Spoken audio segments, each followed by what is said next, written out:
for being here. I understand there was a wonderful party last night, so thank you again, even more, for being here. So my contribution to this panel will be to talk about specific research examples around changes in urban environments and how they might influence selected health outcomes. And so in particular, what I want to do is to just breeze over one natural experiment and 2 case studies that I've been involved in with the Montreal Public Health Department, and to try to illustrate selected challenges. If you want to read more about them, there are some selected publications that we have put out in the literature as a result of these projects. So one of the first natural experiments that I'd like to talk to you about is my colleagues have put into focus that we need to understand how the environment might influence people's health and populations' health, but we also might want to understand how populations will influence and transform their environment. This first natural experiment that I would like to talk to you about is a natural experiment around public transportation or active transportation, the implementation of Bixi bicycles in Montreal. Bixi bicycles is Bixi is the combination of bi for Bixi, taxi, so Bixi makes taxis but on bicycles, and it was a program that was developed in 2009, public bike shares. While there are many public bike share programs in European countries as well as in China, their arrival on the North American continent is far more recent. So we took the opportunity of the implementation of the public bike share program to study how this implementation of this program might influence active transportation. One of the first challenges of studying changes in urban environments is really to conceptualize interventions. And very naively, and this is our fault, is that we had actually conceptualized Bixi as simply being about increasing the accessibility and user-friendliness of an active mode of transportation. And so basically we were thinking of it, well, there were public trials in the fall of 2008, and then they installed bikes in the spring of 2009, and because of the winter conditions, they are removed in the fall and then re-implemented and so on. So we said, this is the intervention, this is a wonderful way, natural experiments, it's on, it's off, it's on, it's off, so we can look at what's going on with people's behavior and observe what's going on across time. That was really naive, because what we realized very shortly is that every single day somebody in the media was talking about Bixi as being either the greatest thing since sliced bread or the worst thing that had ever happened to the city, with everything in between occurring as well. So part of the intervention is also that people will start talking about this, and this is the social interaction portion. Then of course what happens is that this all got intertwined with the issue of whether we need to legislate for people to be wearing helmets when they're cycling. And so there's no doubt that wearing a helmet is going to protect you, but whether or not we need to legislate this specific action in people is a separate issue. And of course, what happened was that we had designed our initial study around the on and off and on and off, and we had carefully identified what we were going to be doing in terms of sampling people in areas where there were Bixis and others where there were not Bixis. But then they decided to change, without consulting us, how many bikes would be in certain areas, and they decided to expand it. So we had all kinds of really interesting things and discussions with statisticians and epidemiologists about how to deal with this. Also, of course, you may have heard, and even that was in the news this morning, about the fact that these public bike share programs do have a cost associated with them. Part of the cost is borne by the users, but not entirely. So the whole issue is, when we make changes to built environment, who pays for it and who doesn't pay for it, and who benefits and who doesn't benefit from it. So basically the intervention is this, and then of course there was the promotion of the Bixi bicycle schemes abroad, which also added another layer of complexity. So one of the first challenges that we deal with in research is that, and this is the example of Bixi, but it could be applied to many other interventions in urban areas. It's very difficult to disentangle what's going on in one intervention versus what's going on in another intervention, and what is the cause and what are the consequences of the interventions. nonetheless, just in a snapshot, the intervention or the research project that we designed was a pre-experimental design where we took measures in May of 2009 when the program was unfolding, and we also did a survey in November of 2009 with a different set of people because we were interested in what was going on with populations, and then again in November of 2010. And we examined what was going on in terms of cycling, as well as self-reported collisions and quasi-collisions.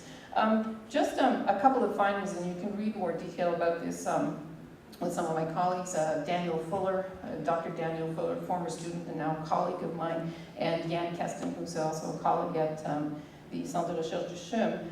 What you have here is a map of Montreal. The center part that appears in red is the areas in where the Bixi bicycles were actually implemented. So one of the things that we were interested in looking at, or one of the questions that we asked was in our surveys was, what is the proportion of people who say that they have tried using the Bixis at least once in the previous year? So this was in the fall of 2009. And so we found that about 8% of people who were residing on the island of Montreal reported that they had tried Bixi at least once, and by 2010 that had increased to about 11.1%, representing about 128,000, 176,000 adults who live on the island of Montreal.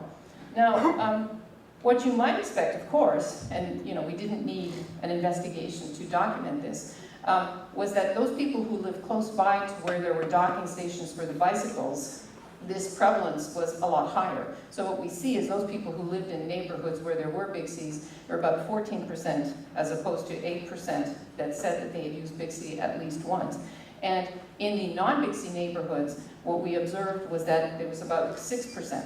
And so that we would have expected that, but we documented it. Anyways, what's more interesting though is that the 6% outside the island of Montreal actually represents 75,000 Montrealers, whereas the 14% inside the Bixi neighborhoods represents about 54,000 individuals, suggesting that it's not only where the interventions are actually unfolding that there is an influence, but also outside. And so when we conceptualize these research projects, we have to think about some spillover effects that in this case would tend to be positive. Another aspect, this is a paper that we published in the American Journal of Public Health, where we examined the likelihood of cycling inside and outside Bixi neighborhoods across the 3 survey periods. And what you see on the dotted line on the bottom is the cycling outside where the Bixi areas happen to be. So that doesn't change much.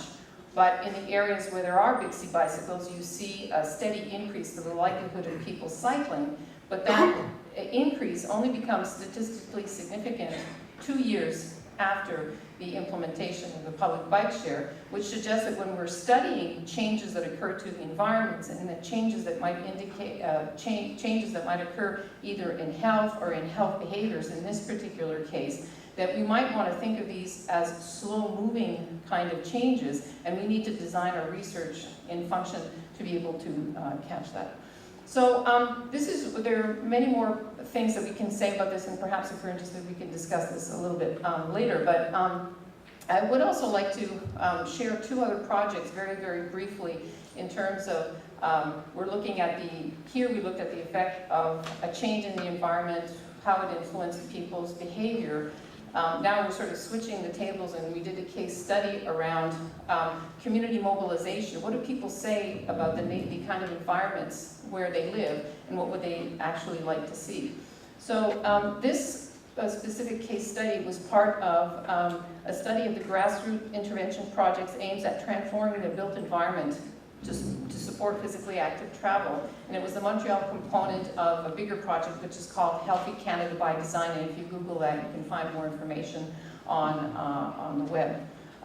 So what we aim to do is to understand the contribution of civil society actors in promoting healthy built environments for active transportation by studying the grassroots intervention projects that were conducted by NGOs, non-governmental organizations, to transform the built environments. And so we did a 4-phase study, and I'm really happy that this animation is working because I won't have to turn around. But basically what we did is that we did a project where on the first step was to inventory what is the nature of the community mobilization on transformation around built environment. So we had identified NGOs that were running these projects between 2006 and 2010. And then we selected 2 case studies where we went into 2 neighborhoods and we did audits of street segments and intersections to have a better feel of what was going on in terms of built environments. And then we did interviews with different actors who were involved in implementing the project, NGOs as well as people from municipal government. Then we had full-day meetings to share the findings and to get people's perspectives on the project. And then we did knowledge transfer in the communities. This is also a map of Montreal, and the little blue dots represent NGOs that were running different projects. This is available on the website of the Montreal Public Health Department, and if you were to go there, what we found was that we had identified 134 NGOs that were working on 183 different projects. And if you click on any one of the blue dots, you can get information about the specific projects, and you're sent back to a website understanding who the funders are and the like. Just for your information, what we did also was to try to characterize what kind of things really mobilizes people to make changes in their environment. And so this information will be published shortly in a paper in the Canadian Journal of Public Health. But what we found was basically many of the things that seem to mobilize people are issues around road safety, around the promotion of active and public transportation, as well as the beautification and greening of neighborhoods, suggesting that this touches a raw chord. But also, what we gleaned from the different knowledge transfer and exchange activities was that as researchers, one of the roles that we can have in partnership with public health is to democratize the availability of these data, to make them available to people to say, here's what's going on, and to present the information. And we can provide tools, data, and evidence, and that we need to be able to be promoting continued dialogue between the population and municipalities, and because the NGOs act as a voice for government. And just, I think Hugo's going to probably pull the hook on me in just about a second. So I'll tell you about a last project that we're working on, and we don't have any findings in the literature to share at this specific point, but we will in the next couple of years. It's a program that's jointly run by the City of Montreal and the Montreal Public Health Department. It's called Quartier 21. You can also, if you Google that, you can also find information on the web. And it's one of the actions that emanates from Action 21, an action program for the 21st century. And it's part of the strategic action plan towards sustainable development of the city.